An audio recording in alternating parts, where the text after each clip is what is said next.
20,000 रियाल गरामा और 10 साल की पाबंदी। सऊदी वजारत दाखिला ने कुछ वक़्त पहले ये नोटिफिकेशन भी जारी किया है और जैसा कि आपको पता है कि आज 29 अप्रैल यानी यकम ज़िलक़ादा है। अस्सलामु अलैकुम वरहमतुल्लाहि वबरकातुहू।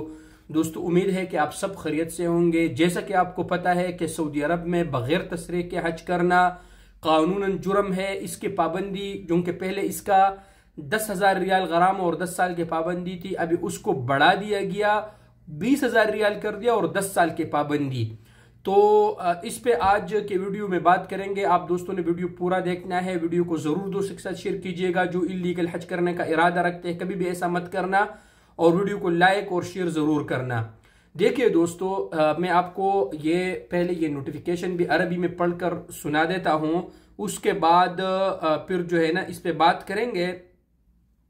सबसे पहले दोस्तों, वज़ारत दाखिलिया तालन उक़ूबात बिहक़ मुखालिफ तालीमात अल्लती तक़्ता बिलहुसूल अला तसरीह लिअदाइल हज मन यसहल लहुम इर्तिकाब मुखालिफतहुम।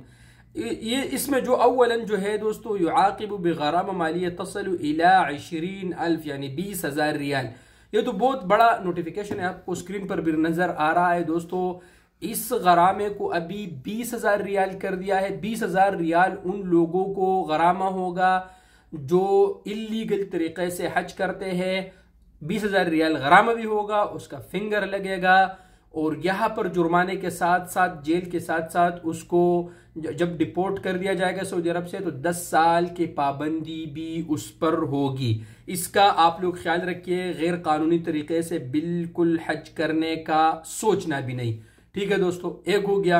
अब वो लोग, वो सऊदी जो जिन्होंने विजिट वीजे निकाले हैं, बहुत से लोगों को यहाँ पर बुलाया है, या वो आदमी जिनके नाम पे अपने नाम पे मतलब मुअस्ससात खुले हैं और अपने नाम पर सिलसिला जारी निकाले, उन्होंने अगर किसी को बुलाया है विजिट वीज़ों पे या सऊदी जो भी हो, अगर उसने विजिट वीज़ा पे किसी को हज करते हुए भेजा या मक्का मुकर्रमा में उनको हज करते हुए पकड़ा गया तो उसको 1,00,000 रियाल गरामा कर दिया जाएगा। उसका जो गाड़ी वगैरह सब कुछ वो भी जब्त कर लिया जाएगा। ठीक है ना दोस्तों। तो इनसे भी यानी अगर एक आदमी ने 4 आदमी गाड़ी में बिठाए हैं, एक सऊदी ने या जो उसके मदद कर रहा है, तो हर एक पर 1,00,000 रियाल गरामा होगा, गाड़ी वगैरह भी उसका जब्त होगा। इसका आप लोग ख्याल रखिए वरना आपका नुकसान होगा। इसलिए मैं आप दोस्तों को ये रिकमेंड करता हूँ, कोशिश आप लोग करें, आप अपने मुल्क के सफीर हैं यहाँ पर सऊदी अरब में, कि कोशिश करें, बल्कि आप पर फर्ज भी है कि आप सऊदी अरब के कानून का एहतराम करें, आप लीगल तरीके से तसरीह लेकर हज करें।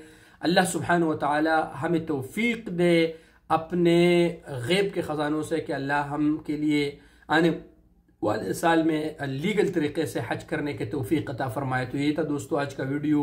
उम्मीद है कि आप दोस्तों को मेरा वीडियो पसंद आया होगा। वीडियो पसंद आए तो यूट्यूब चैनल को ज़रूर सब्सक्राइब कर ले, फेसबुक पेज और टिकटॉक को फॉलो करें और वीडियो को ज़रूर दोस्तों के साथ शेयर कीजिएगा। शुक्रिया।